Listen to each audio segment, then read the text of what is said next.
Hello, everybody. Welcome to the Going Ballistic podcast. I'm one of your hosts, Ryan Kleckner. The other host is having technical difficulties trying to get his phone up and running. But fear not, you're not stuck here with me alone. I have another Jason with us. We have Jason McBride, I think is our first guest. We're like 80 something episodes in, and we finally have a guest. Jason McBride. Hello, man. How are you doing, sir? Good to see you.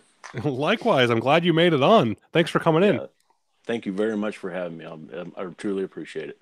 Are you able to see the uh, YouTube chat live with this, Jason? I am not. Oh, good. It'll get you crazy with all the chat going by. So I'll try and feed you questions from there if people come in. Already, Okay. everyone's saying things like special guest tonight, and oh wow, how are we going to do this? This is strange.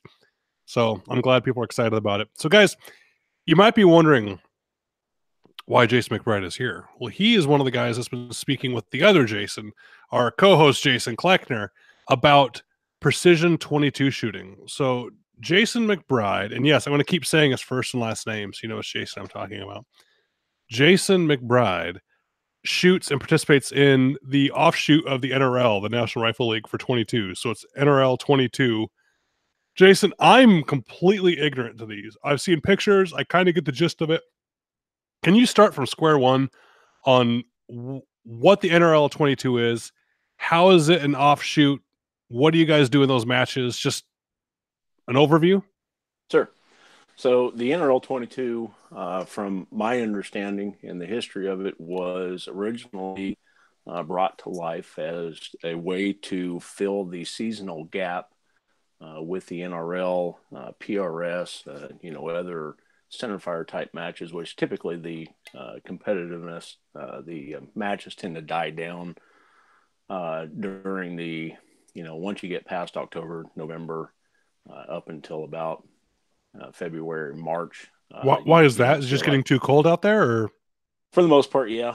I think weather has a lot to do with it. Gives everybody an opportunity to put new barrels on and things like that, and kind of get ready for the next season. Chasing the next caliber and all that stuff. So we see a lot of that. But mm-hmm. so the NRL 22 got started to kind of fill that gap, fill that void, and also give people the opportunity to uh, keep honing their skills and shoot in the same format as you would in the NRL or the PRS or Mm-hmm. the most or any of those. And since then, what started as just a filler has really exploded nationwide, and it's really caught on in popularity, and the participation level has just gone through the roof. So is it So only that's filler dates now, or is it all year round? Well, and that's just the other thing is now we are doing, from a local perspective, we are holding a match every single month at our local club now, where we started out with 5 or 6 matches. We're doing one every single month now. The only month that we won't do a match will be May of this year because we have the national finals in Vegas. But aside from that, we're doing one locally every month. Where's locally for you? St. Louis, just outside of St. Louis. We're Okay. about an hour's drive west of St. Louis on the Missouri side. Now, I want to go to a match. What do I need to know about the equipment? Because I think you can tell a lot about a competition by the equipment that's allowed or not allowed, right? So people Mm-hmm. ask, what's a three-gun competition? You tell them, well, it's action shooting, where you're balancing speed and accuracy, sometimes running between targets, shooting multiple targets with these types of rifles, these types of shotguns, these types of handguns. Is this 22 long rifle only? Is it these bolt guns only? Yeah. What's the So overview? it is 22 long rifle only. So we don't allow, there's no 17 HMRs, 22 mags, nothing like that. So it is 22 long rifle only. Mm-hmm. It is a rifle only competition. You do primarily see bolt guns, Mm-hmm. but from time to time we do see 1022s and those those custom variants, the Volcortians and things like that. But Mm-hmm. primarily we see a lot of bolt guns. Okay.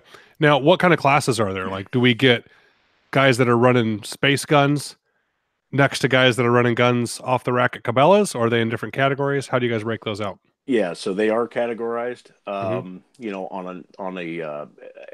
The NRL has 4 different categories. You have the young guns competition, or category, and that age group is from 8 to 16, I believe. I believe they changed it to 16 this year. And if you're in that category, you can basically run whatever you want. It's pretty much an unlimited class. Mm-hmm. And then we have the ladies class, and they're pretty well set up the same. They can run pretty much whatever they want. Then you have a base class. That's sexist. Yeah, well, yeah, and I'm not. So I could come with an open gun. I don't know if you have an open class, but most shooting categories do.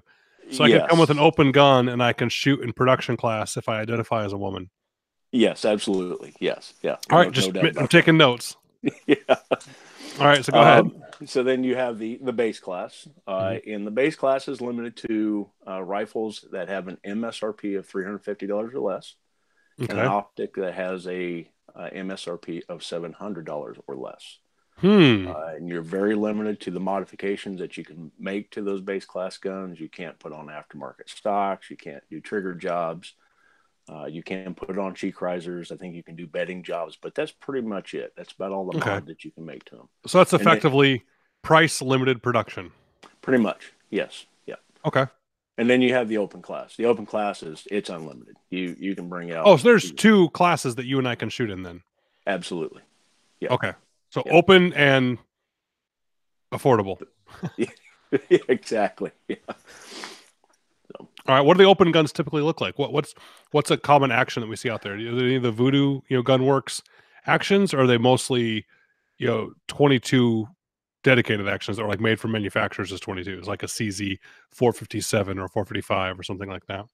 So I would say most popular for us, from what I see here locally, are going to be the CZ 455s. Now we're starting to see the CZ 457s, and then the Tikka T1s are really starting to come into play. Are those even out in the wild yet? I've seen them at shows, but I haven't seen any in the wild yet. I had one sitting right here. Oh, matter of fact, I do have one sitting right here. It's still sitting here. Look at that. I get the tables turned on me, everybody. I get people talking about cool toys, and they get to hold it up. I haven't transferred this yet. So, by the way, I do have my FFL thanks to you. So, awesome. Thanks for the support, man. Yeah. Thank you. That really helped me out a lot. So yeah, the Tikkas are starting to come into play. I was the first one. I do have a Voodoo. It is sitting right here behind me. Okay. And I think we have 4 other people shooting Voodoos now. So those are really starting to come onto the scene. Are those worth it? Or I don't mean to get ahead of myself. What's the action you'd recommend for someone starting off? They wanted to do the base class. What would you tell them to go get? Well, that's the problem with the base class. With that MSRP of 350, you're shooting a Savage bolt gun Mark II.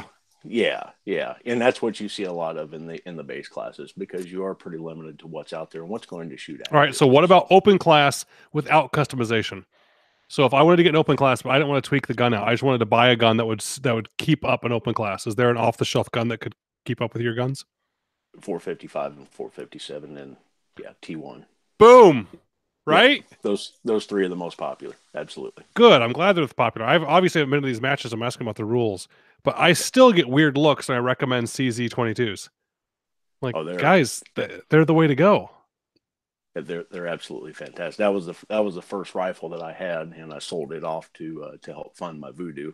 What about the Voodoo? That's the same cost as a regular rifle, isn't it?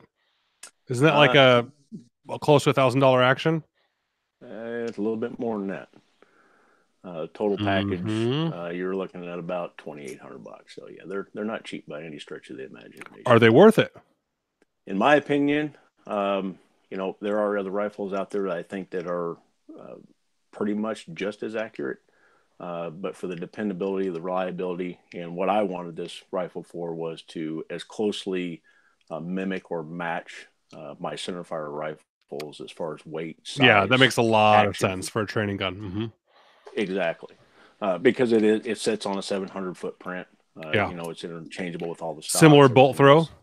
Exactly. Yeah. Oh, there you go. Now, it doesn't come back as far, but the bolt throw is very identical. Yeah. Gotcha. So I also recommend using a 22 for a trainer in lieu of a 223. I have a lot of guys say, "Oh, I want to get a 223 because I can get cheap 55 grain ammo and use that like as a trainer." I have to go, guys. Cheap 55 grain ammo is not going to give you the results you're looking for. You're not going to know if you missed because of you or the crap ammo. Where even decent 22 ammo and a decent 22 can still be a lot of good practice.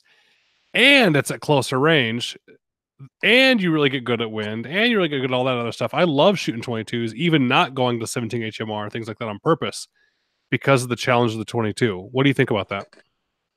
I tend to agree with you. I when I'm going out and doing any kind of training, and I've got a 223 trainer that's really close to one of my centerfire rifles. Yep.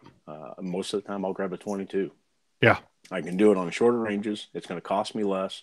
I get really good at it's really good practice for reading wind. Oh, and it's like dry fire. I'm a big believer in dry fire. Well, 22 is dry fire with wind calls, right? Because there's no loud blast, there's no recoil, there's no any of that. You can watch the reticle move. I can usually spot my rounds through the scope as you shoot, right? If you, especially the kind of guns you're shooting big enough, stable enough guns, they're not really moving. Correct. Yes. What kind of barrels are you screwing on those Voodoos? I have a Bartline on mine, and That's I really, hilarious. really like it. Yeah, that's hilarious. It's a fast barrel too. Oh, is it? Yeah. So it's nice tight tolerances to it. Is it a slow twist and tight tolerance? 16 twist, and it's a match chamber. Yeah. So what are the twist ranges for these 22s? So like, is a 16 twist what you need for heavier bullets? And let's get into ammo if you don't mind. What's a heavier bullet? What's a preferred bullet to use? 40 grain is going to be the most popular. Okay, because what's the most common you can get out there, right? Sure. 36 for the real cheap stuff, 40 grain. Subsonic, good. I've had by far the best accuracy results out of, well, I'd call standard velocity is subsonic, right? Sure. Right. A lot of folks don't know that when they say, oh, we have this subsonic 22, like this special stuff. It's like, well, 22 is supposed to be subsonic. It's not until people came out with high velocity to try and, race something, and then hyper velocity, which is usually your cheaper bulk packs. Yeah, if you guys, the CCI standard velocity is some of my favorite ammo because it's as good as you can get for being as cheap as you can get. Now, green tag, of course, is nicer or stuff like that, but that CCI standard velocity, I like. What's your go-to ammo, Jason? For me, mostly it's Lapua Center X. Yeah. And is it consistent lot to lot, consistent for everything? It's just really the way to go? It is. And what I've found in doing some recent testing, that SK Rifle Match is absolutely almost identical to it as far as ESSD, speed, everything. That's interesting because I wouldn't think you guys would be getting into that. Well, it makes sense now that you said it, but you're not reloading, right? You're the precision rifle guys that don't worry about reloading, but yet you're still going to want to go out there and know your extreme spreads and sectional density. I mean, standard deviations of your shots, just so you know which brand to trust. Sure. Okay. SK Rifle Match. I'm looking at it right now. I wish MagTech made some for me because I wanted to do some more, and I gotta stay loyal because I'm loving the stuff. MagTech actually sent me some subsonic 9mm, which I've been playing with a lot, and I was very excited they sent me some. And we did a giveaway. I got to go do that next. But yeah, I wish they did shot shells because I've been shooting a lot more clay targets, and I wish they did rimfire for me. But all right, so besides the Lapua and besides the SK ammo, Jason, can you bring us down a step in cost below that, or that's more likely to be available mainstream? SK Standard, the Wolf Match, if you can find it. I've heard a lot of people say great things about the Wolf 22 ammo. Yeah. It's not real easy to find, but once you can find it, and if it shoots good out of your gun, that's pretty good ammo. A lot of Ely. Target seems to do pretty well across the wide range of rifles. We don't see a whole lot of CCIs. Really? Is that just too consumer level? I don't really know, but I've tried testing some lots, different types of CCI, and just couldn't get the ESs and the SDs down, and the accuracy just didn't, just out of my rifles, it doesn't seem to work all that well. But that could just be my experience. I've never shot nicer than that, so maybe I need to get nicer stuff. Actually, some of this SK it's really not that bad in price. You're looking, anywhere between $40 and $80 for 500, depending on. That's not bad at all. No, it's not. Once you start getting into the Center X's and the the biathlons and those, then yeah, it does start to get pretty pricey. But we really just haven't seen much of a need to shoot any of that stuff yet. Okay, so that's the best ammo, but that's not necessarily what you shoot. No, some of that I haven't even tried just because of the cost factor. And those are mostly like biathlon shooters, things like that. Yeah, it tends to behave a little bit better in the colder temperatures. That makes sense. Well, and you guys started in the colder temperatures, right? And we did, and that's when you really start seeing some of the shortcomings of some of the rifles out there. Is when the temperatures go down, a lot of fail to fires, a lot of ejection issues. You really start to learn a lot about these. Now, the ejection issues is rifle, right? But the fail to fire could be the ammo, right? Could be. Yeah. Who knows? Firing springs getting cold and not sending enough pressure home to strike the primer. Right. Or they put like some grease or something too thick in there. Yeah, and they gum up. Yeah. So you're telling me to start out. I'm not going to go custom. I'm not going to get a voodoo action. So my CZ455 is going to be fine. Mm-hmm. Now I have the CZ455 Tactical, so it's got the heavier barrel. Mm-hmm. I don't know if they call it a varmint barrel or something like that. It's a thicker barrel. It's threaded, and it's in that Boyd's. Looks like an MDF stock, right? Like a wooden stock that's just painted black. Is that worth betting? I've upgraded the bottom metal to a thicker bottom metal. Is there anything I should do simply? So that was the very first one that I had, and that was the very first thing that I did to it was bet it. And yes, it does. It seems to make a difference. And since then, I've done a couple more. It really does seem to make a difference. Is that something you can do yourself, like with a Brownell's Acroglass type setup? Mm-hmm. Yep. I've never betted my own rifle. I think I'd be scared to. Really? Yeah. So the first time you betted the rifle, you weren't nervous about it? You're going to make a goop and mess all over the place? Oh, I was petrified, and you don't even want to see the job. I've actually still got the stock later on. Well, talk us through it. So what did you do? Do you hog out some of the action first? I did. Okay. Went in, milled it out, and you take the action and you take it down as bare as you can. You take the trigger group out, bolt. Mm-hmm. You plug all the holes with modeling clay. I use as a release agent. I use clear shoe polish. It seems to work really well for me. A lot of other people have a lot of different types of product that they use out there, but the polish seems to work really well. Get everything taped off, lay the stuff in, set it in the action, strap it down, make it tight, come back 24 hours later and hope it all comes apart. Now, do you strap it down externally or do you actually use the action screws so it's being pulled the direction it needs to be pulled? So what I've been doing here lately is I used to put the bottom metal back in and basically just put the rifle back together and torque it down to about 15 inch-pounds, something like that, and then pull it apart the next morning. But lately what I've been doing is using these elastic exercise bands. Those stretchy rubber bands are about 6 foot long, and I'll just wrap that around the action in the stock, and it sucks it down into the action really well, or into the stock really well, into the bedding. So you gotta trust how much bedding compound and the strength of those bands, because someone like me that's never done it before, I might end up with an action that's an 1/8 inch too tall. It can happen, right? Yeah. So is a little bit just keeping an eye on it. Are you letting the action stop against anything else? Like, is there some of the stock remaining on the sides where it touches the action so it stops it from sinking down too deep? Because I'm just picturing myself taking out, a 1/4 inch of the action on the inside, or the stock on the inside. I run the risk of sinking the action down too deep or having it stand too tall. Do you eyeball it when you put it in? What do you do? There's a little bit of that goes on, and I'll set spacers in the barrel channel to make sure that the barrel stays free floated when it goes in there. Okay. And I kind of gauge it that way. So you will use something externally to kind of help hold it, because you're putting all the tension down. You got to have something to resist that a little bit. Exactly. Yes. Yeah. And that seems to be working pretty well for me. So. Well, that's awesome. All right. And you used Acroglass. Is that what you recommend? Acroglass works really well.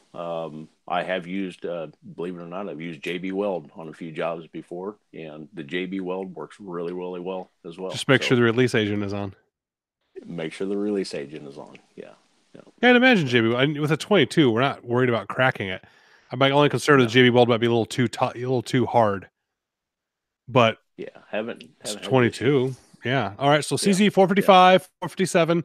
Is there any reason to upgrade to the 457, or is someone getting a deal on a new old stock 455 a better idea?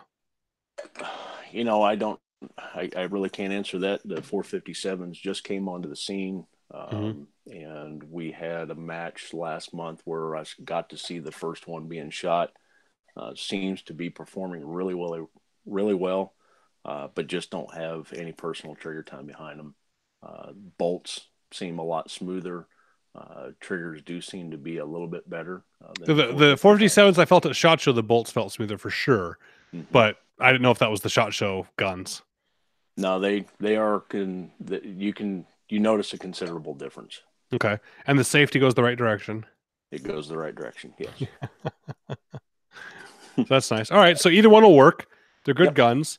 Now, what? Maybe bed my gun. I liked the bottom metal upgrade. It wasn't much, but just a little bit of stability down there, a little bit of stiffness for it. Trigger. I think the trigger's fine on my CZ, but do you recommend upgrading a trigger? Like to, what's the one? Bug holes or something with bug in the name?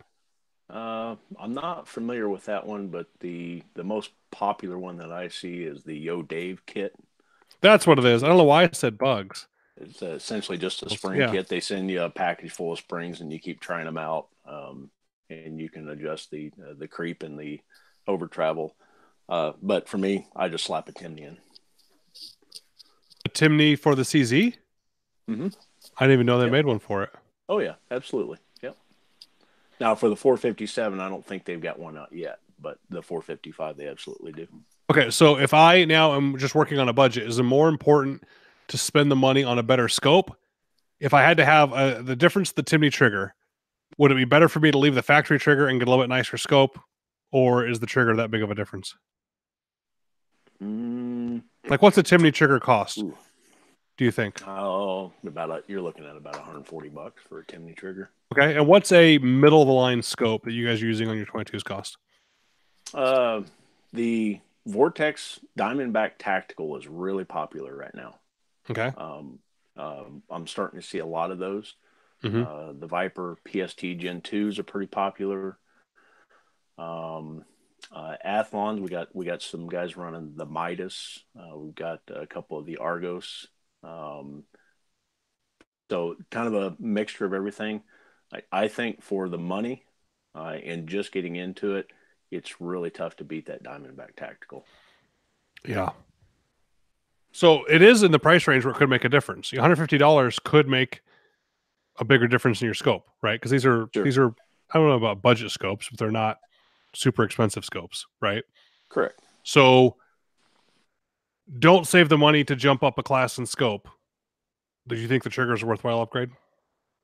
I do. Okay. There you go. So Timney trigger. What about the base and rings? Just use rings that go on to the special CZ, like 11 millimeter rail. Is that what it is? No. You want to get a 20-minute rail at least. And where do you get those? And what brand do you go for? For the CZ, far and away the best rail out there for the money is the Area 419. Yeah, they make some cool stuff. They do. They do a fantastic. Their quality is amazing. I've never had an issue with them. Just really great support, and they're on top of things. So now, do you skim bed the rail, or do you not need to because it's such low recoil gun? Haven't seen the need to. I don't see the need to bed most rifles, honestly. I know it can improve it, and I know it can help, but I don't know. It's definitely, I can't argue with it. It does make guns more accurate, more consistent. But I'm with you. I don't think I've ever had a rail bedded, or maybe someone's done it for me and I didn't realize it, but I don't see the need there. Get a good enough rail that it lines up right. Correct. You'll be fine, right? People talk about rings. Now, I don't know about you. We might differ here. Do you ever lap your rings? No. Either have I. I have to lap them. I throw them in the trash. I throw them in the trash and go buy something that's quality. Thank you. I have more people beat me up over that online. Oh, this guy's video is an idiot. Doesn't even know how to lap his rings. I'm like, no, I'm buying a $200 set of rings. That me lapping them is not part of this process. No. That's funny. All right. Well, there we go. So your ideal build, is it the Voodoo or CZ? Do you like the Voodoo because it's nice? Or if I said, you got to get rid of all these cool guns you have, I'd like you to pick one, which I could never do. So I'm going to be impressed if you can do it. What's going to be your go-to setup? It all comes down to budget. If you got the money, uh, and that's not the issue, go for the voodoo. Go for it. All right, so Uh, top of the lines are Voodoo with a custom barrel spun on it, yep. Timney trigger. What stock? Mine has a gray bow on it right now, Oh, those are great and stocks. Yeah. they offered it when I in their line when I ordered it. I never had a gray bow before. I said, Mm-hmm. well, I'll try it out. If I don't like it, it'll go on the hide, and I'll sell it. Um, but I've learned to really, really like it. It's a really good Awesome. stiff stock. Yeah, so I really like them. All right, now complete entry level, but not still base class. We're talking CZ 455 with factory trigger, maybe upgrade bottom metal, still get a decent 419 rail, and get the vortex scope that you can afford. That's the bottom of the good, right? Correct. Okay, now give me the middle. I want to go a little higher than that, but not quite the voodoo. What's the middle line gun look like? That's kind of a tough one, but there's not a whole lot in the middle Oh, between really? those two. Yeah, at least not from my experience, Ryan. I'm really kind of limited to what I see. Well, I guess the middle would be upgrading the trigger, right? Sure. Yeah, or Maybe scope. getting a little bit nicer scope, a little bit nicer trigger. Are there barrel options for the CZs? Do you have guys rebarreling them, or are the factory barrels good enough? Factory barrels seem to be pretty good, but I do know some guys that are upgrading to Elijah's. I think we have a couple Bartlands out there, but the Elijah upgrade for the CZ seems to be pretty popular. Now, is that already cut to the factory where it's got like the quick change? Because I bet your Bart line is screwed on, right? That's a good question. I honestly don't know the answer to I that. think I think it's cut on the inside like a regular 700 action, so I think it's screwed in. But the CZs have that two screws that hold the barrel in, right? Two angled screws from the bottom, Right. so that you can change it and convert it at home. Some people don't know that. A CZ45 you can convert at home to 22 Magnum or to 17 HMR. There's just a little bolt over travel stop that you can take out that allows the bolt to travel more. And the magazines already have some like built-in space. You get the bigger magazines. There's enough room in the mag well. You just change the barrel. CZ doesn't really advertise that, but the barrels are pretty easy to change. So are you getting these barrels already in the CZ configuration cut, or do you need to take it to a gunsmith and have it either cut for it, or do they put threads into the barrel and thread the barrel in? Do you know?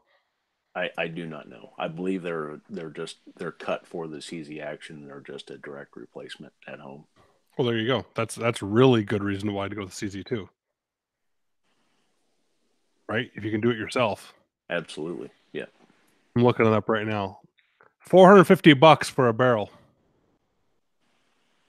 Yep, it's already cut. You see the cuts there? It's got the angled cut at the bottom. The shank is already the right size. That's pretty slick. That's that better be a good upgrade. And only a 3 groove. I thought these, more precision 22s had a lot more grooves for the surface area. Is that a misnomer? That's another one I'm not real super familiar with, and I'm just starting to learn a lot of that. Well, it's like the Marlin biathlon guns, which I loved those things because they're very inexpensive, super accurate bolt 22s. They don't make them anymore, but Marlin used to make biathlon trainer guns, and you could pick them up for like $120. Yeah, you can get them from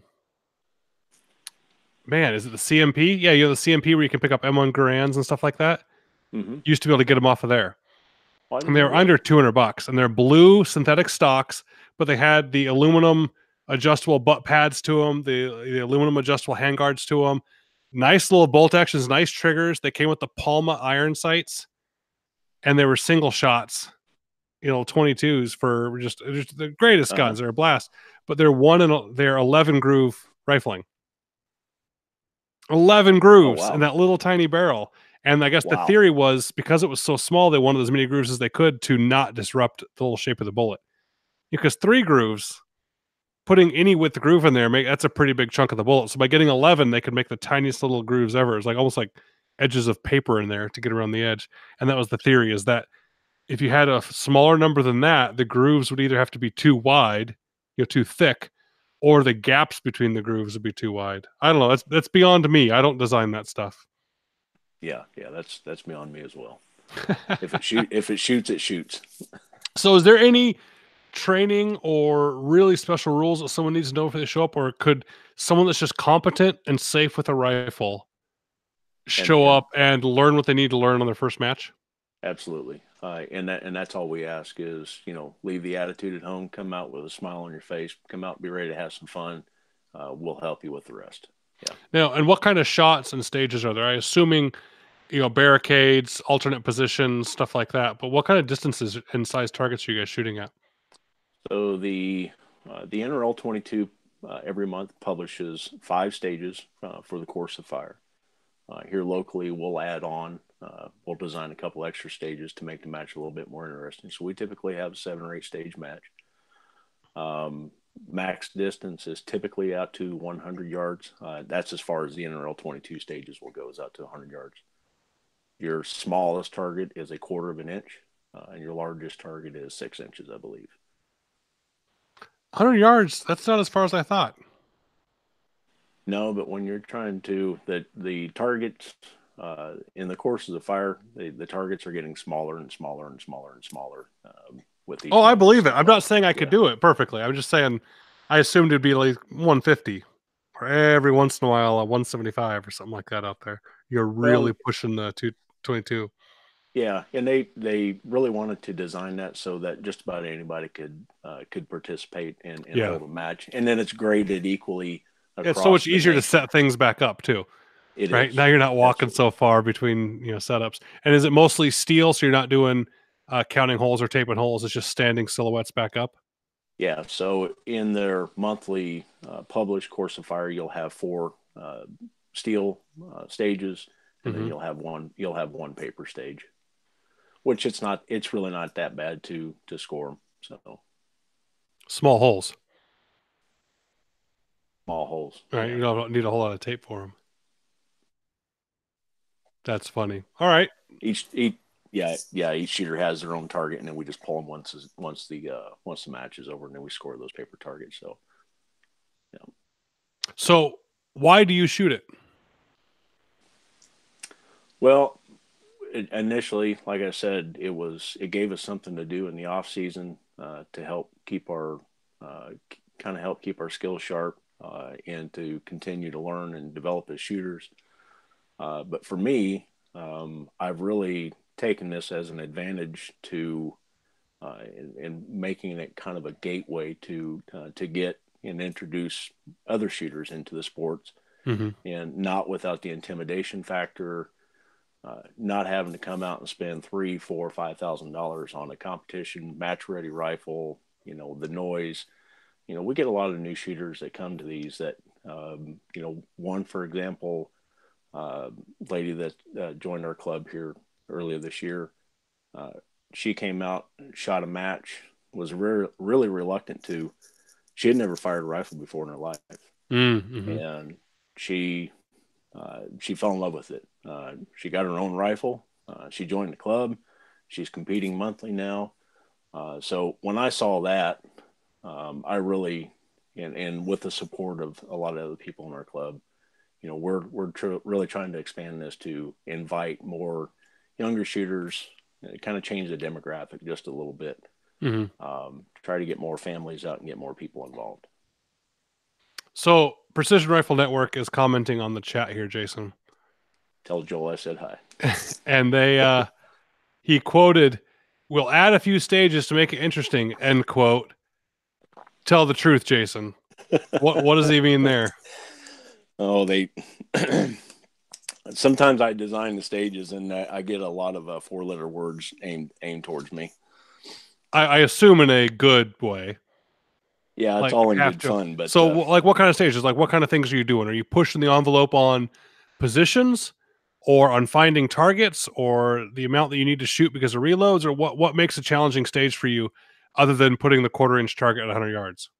and that's just it. Is every month when we add stages to the course of the fire, it's always something different. It's always something fresh. It's always something new. And Mm-hmm. they don't. And the stages that the NRL publishes, that's public knowledge. I mean, anybody can download it. They can practice it before the match. They know exactly what they're getting into. The extra stages that I design, or if we have someone else design it, we don't publish that until the morning of the match. So there's no practicing. Mm-hmm. We've made all different kinds of. We've got a jiggly bed. We've got all kinds of stuff that we set up. We had a pistol stage this last match. I mean, we're always trying to mix it up, make it fun, and keep these guys on their toes. So I still want to see a match with a kiddie pool where you got to shoot from like a floating suntan mattress and call it the Navy Steel stage. well, I'm going to write that down right now. You get like a little canoe in the water and have them shoot off the canoe and call it, make it stage 6 so it can be Navy Steel stage 6. Navy SEAL stage 6, absolutely. Just write and then that down. we can put one no shoot with some terrorists around it on their own boat that's moving. I like that idea. So yeah, I hear people on here saying that's because you have us standing on our heads eating a donut and using a mirror to aim while they're talking about DJ on there.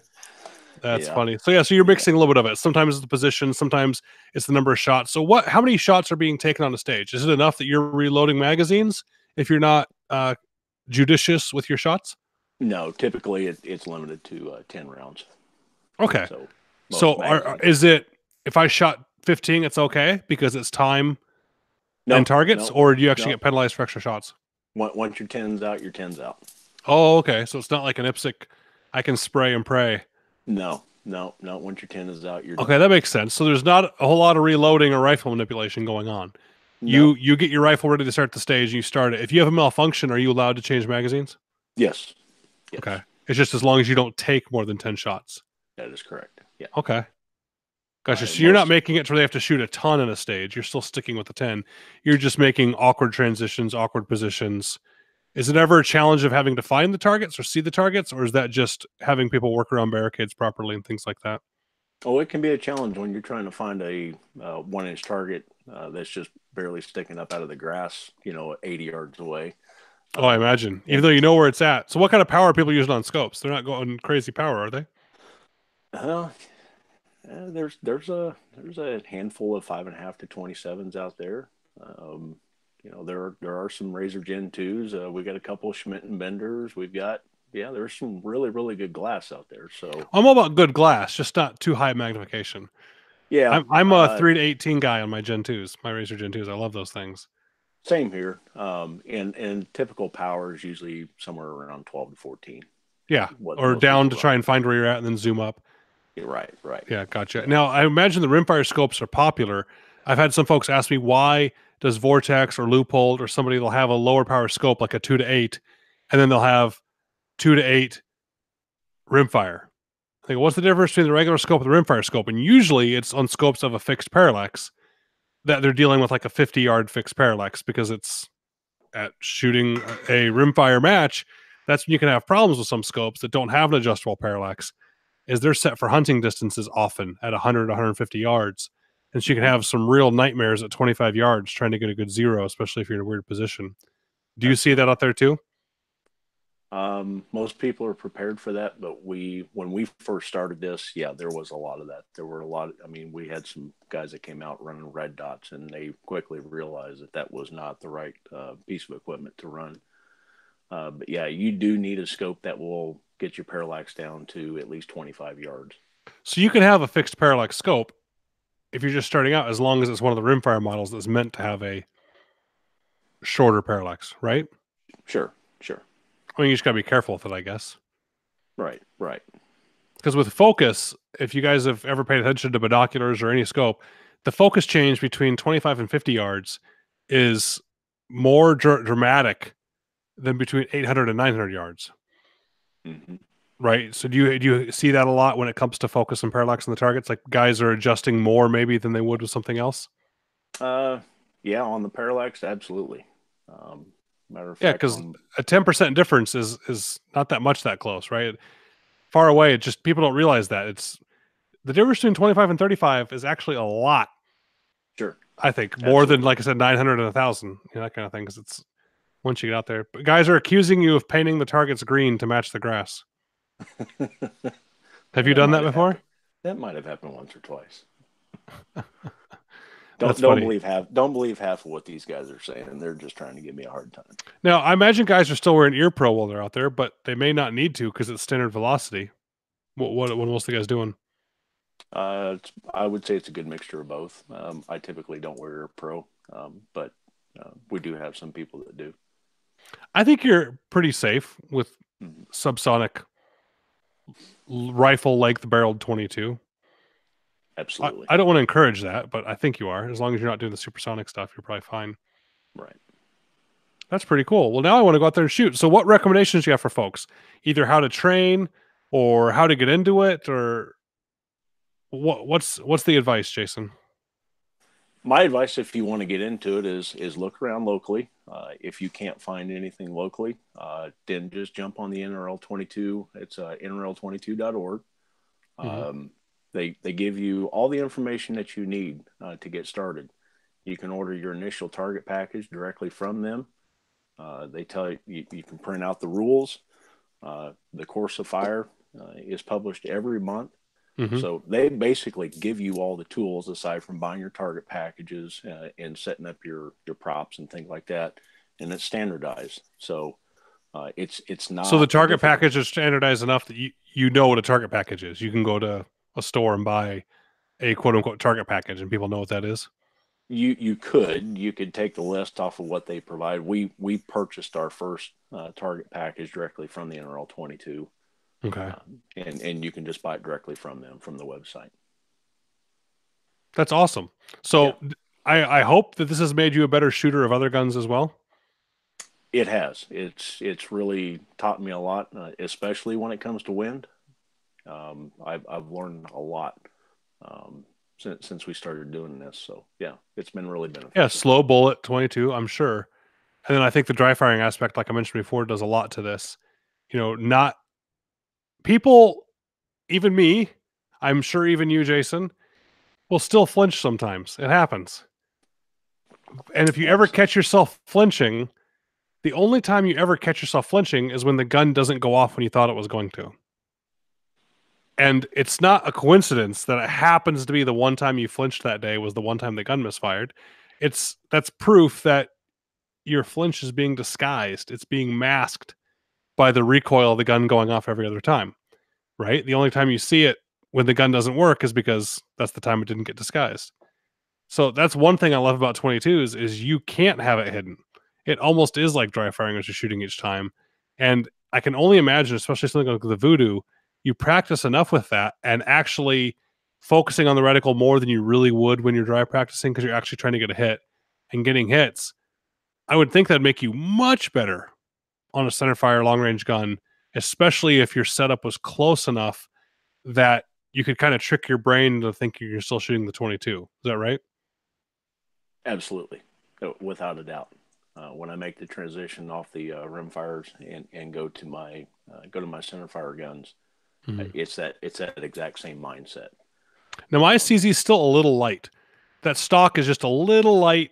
The gun's a little light, so it's even pulling on the factory trigger. I can feel the gun kind of move.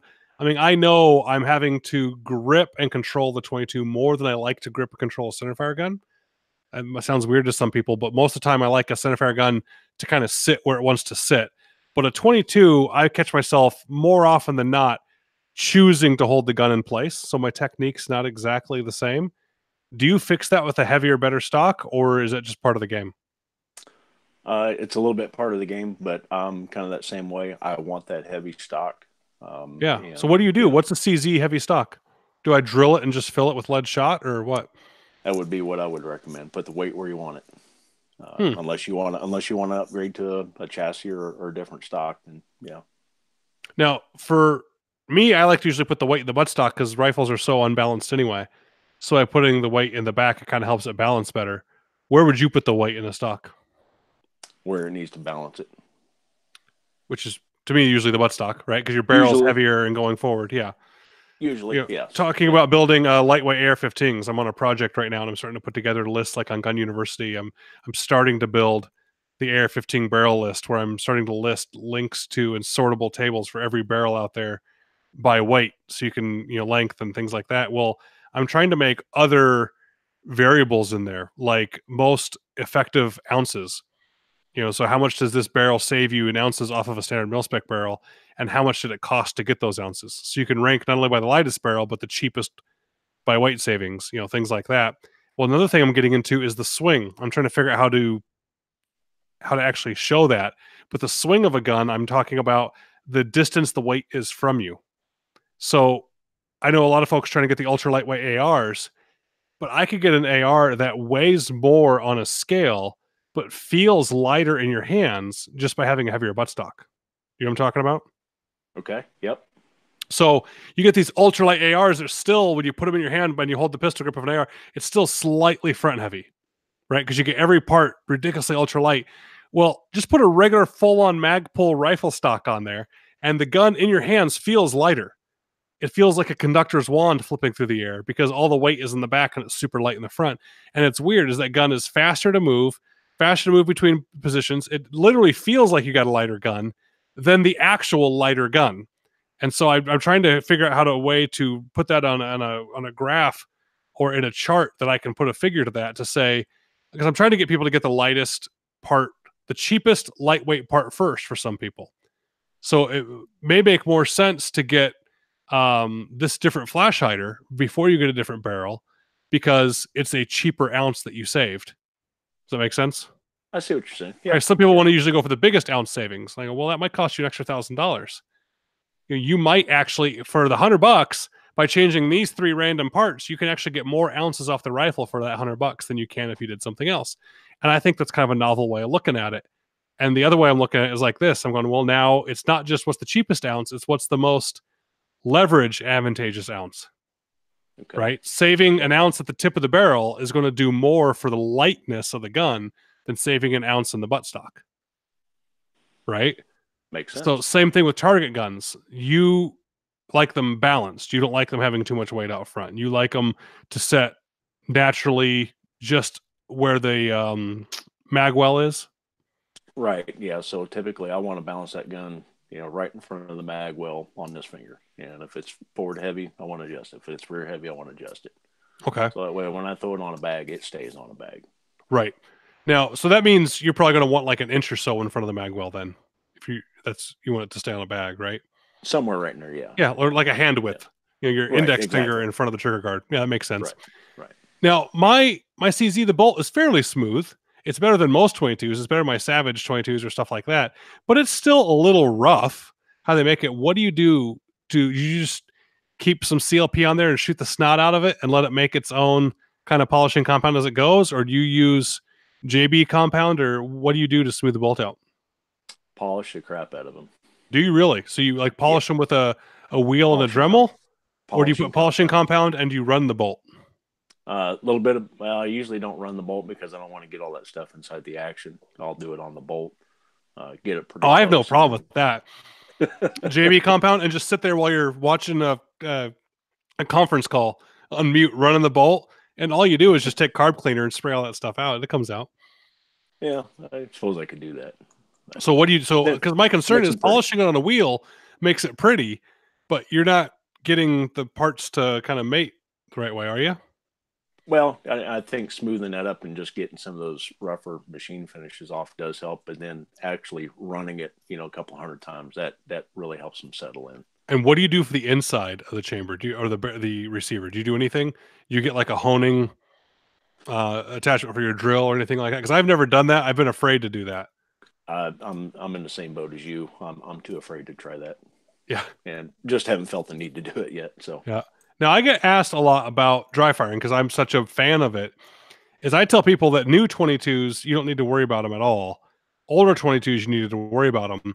And for a long time, I thought it was because of the material that the striker was made out of. But years ago, when I was at Remington, I was corrected in that it really is the fact that some 22s, the striker is long enough that it can actually hit the edge of the chamber because it's a rim fire. So you don't have a firing pin in the opening of a chamber. You have usually a blade to the edge of the chamber, and you can actually strike the edge of the chamber. And if you do it enough, you can actually open up the action, look at the end of your barrel, and you'll see a little divot be created, like someone sitting with a flathead screwdriver. Now, have most 22s solved that, or do we still need to be careful about that? I think that's still open for debate, and I think if you ask that same question to 100 different people, you're going to get 100 different answers. Yeah, I wonder how many of those 100 people have actually tried. I guess the problem is Yeah. we don't want to sacrifice our gun, but it's a pretty easy one, right? Like this shouldn't be debatable. This should be Jason's got a CZ45. He's dry fired it 200 times, and look at the chamber. There's no marks because you can see it if it's there, right? Yeah, I would think so. I use All right. So, what's your opinion? I don't dry fire metal on metal. If I'm going to dry fire my center fires, I either use a drywall anchor, or they make these little plastic caps that you put in. And that What? Even on your center fires? No, not on my center fires. No. Center fire, dry fire the crap out of those. Yeah. Oh, okay. That's fine. Yeah. So, all right, so I think you said. I think it made me nervous. I think you're saying like even on your center fires. I was like, what? No. So you won't use like just an old brass case in there. No. I just dry fire. Never had a problem. Oh, I'm talking. Sorry, now I'm back to rimfire. So on rimfire, you won't even take an old brass case and just turn it so you're beating up a fresh spot. You can, but the little plastic drywall anchors, I think they're a number 6. I thought I had one sitting around here. They fit in a chamber, and they'll even extract. And then you can just dry fire the crap out of those things, and it absorbs that. And I haven't found anything that would cause any damage. So you're not sure, but you don't want to risk it. So you're using the drywall. I don't want to risk it. Yeah, I don't want to risk it. Is there a little bit of range safety benefit there too, that you can look in and see a blue anchor or whatever color it is versus a round? You Maybe. want me to look right now? No, it's okay. Just saying, is there a benefit for you for safety that you can look in your chamber and see a piece of colored plastic looking back at you, so you know it's not a live round? Oh, sure, absolutely, yeah. Because I'll do some dry firing here in the house and in the basement and things like that, and don't want to take the chance of putting a live round in there. So last gear question. I'm sorry if I bored everybody else, but I like this kind of stuff. Is what about muzzle devices? Suppressor, if you got one. Yeah, just because even less recoil, a little better accuracy. What? Or just because it's cool? It's cool, and it quiets them down even more. You don't even hear them shoot when they put those suppressors on there. Standard velocity 22. If people ask me about silencers, step number 1 is always start with a 22 can, because it's the cheapest to get anyway, and it's just going to get you hooked. And honestly, 22 cans I think are the most fun. Most guys I know want to start off with a pistol can. I'm like, a 9mm or 45 silencer is not really that cool. You're not going to have as near as much fun with one of those as you will with a little 22 silencer. Yeah, I would agree with that. So what kind of 22 silencer do you shoot? I don't have one. What? Yeah, I know. Everybody's on me to get one. Actually, I do have. I do have a can that is in jail right now.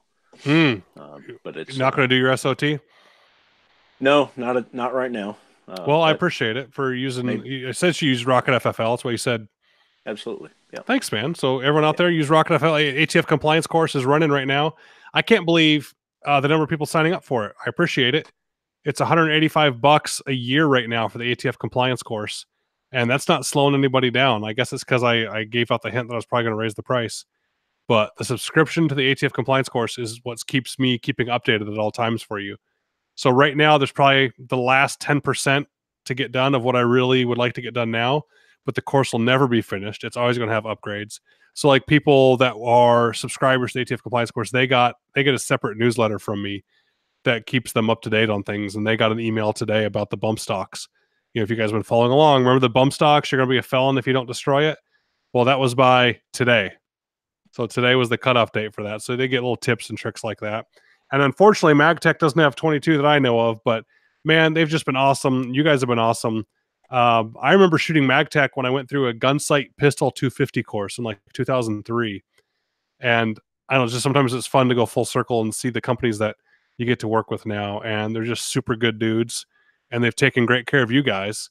Ryan M won the ammo from the last ammo giveaway. So I'm interested to see what Ryan M picks. He got to pick anything that MagTech has in stock. He can pick for him, which counts the S&B ammo and CBC and stuff like that, I think, too, which is awesome. For the other giveaways we have going on Gun University, the Arc'teryx backpack I'm giving away, which is sitting right over here next to me, the contest ends in 5 days. So get in there and try try to win that backpack if that's something you'd like. And Mayday Safety is giving away an iPad. So appreciate it. All you got to do to get that is download the app. Spread the word. So I appreciate it. So what we're trying to do is get people out there to use it. We're actually talking about Facebook campaigns and things now in the company on just trying to get more downloads of the app for free, only so people understand you don't have to pay us anything for it. You can be safe with you and your family on that and use that as the lead in to get enough people using it that maybe that'll encourage the people to go tell their churches and schools and workplaces and stuff like that. So I appreciate you supporting all my stuff, everybody. The last thing on Gun University is check out some of the articles. I just put up the Barrett MRAD review today. You can go check that out. And I put sortable, filterable tables on that too of every combination and permutation of MRAD barrel and caliber length and weight and everything you can get. So you can check those out. And Jason, is there a way people can check you out or follow with what you're doing or come shoot a match? Where should I send people for you? Yeah, so probably the easiest way to get a hold of me, you can message me on Facebook. I'm pretty well open on Facebook. That's probably the easiest way. So look just up under Jason McBride, or is there a special name? Yep. You can also look up Bench Rest Rifle Club, St. Louis. That's where we're based out of, and that's where we shoot. So I want to come up and see you guys sometime. That'll be fun. We would love to have you, Ryan. Absolutely. That'd be cool. Well, Jason, thank you so much for coming on. That far away. I'm not. Am I? Well, I'm still getting used to out here. I'm talking to people out traveling somewhere, and I'm still getting used to where the states are. I've been here, I think, 3 years now, and I'm still trying to figure it out. Arizona's a big state. You drive 8 hours from the center, and you're still in the state. It's not the same out here. My brother lives right down, just real close to you. So yeah, we love that area down there. Very cool. Yeah, I'd love to come and see you guys. I'll have to check out your matches. So Jason McBride, thank you so much for coming on. I hope you guys reach out to him if you appreciated having him on tonight's podcast and enjoyed what we talked about. If you want other guests, you want us to keep doing this and learn about things, great. Send some people my way or tell me people I should reach out to and get them on here. So Jason McBride, thanks, brother. I appreciate you giving up an hour of your time and coming on the show and teaching us about the NRL 22. Thank you very much for having me. Appreciate it. Have a good night, everybody. See you next week. Take care.